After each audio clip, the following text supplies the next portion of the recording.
Hi! In front of me is CAT S53 and today I would like to show you how you can add audio or video file to text message.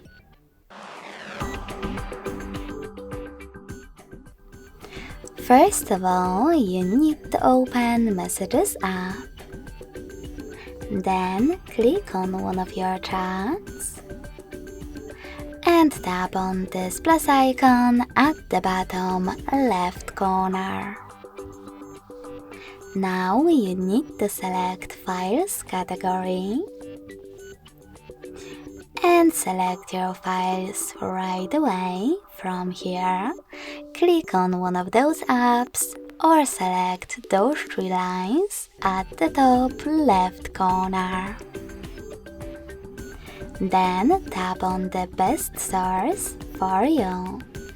You can also click on audio and video filters above.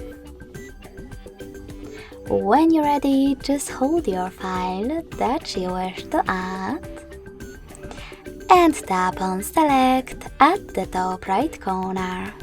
So when I do that, as you can see, my audio file was successfully added. Thanks so much for watching. If you enjoyed this video, smash that like button, comment and subscribe. Bye!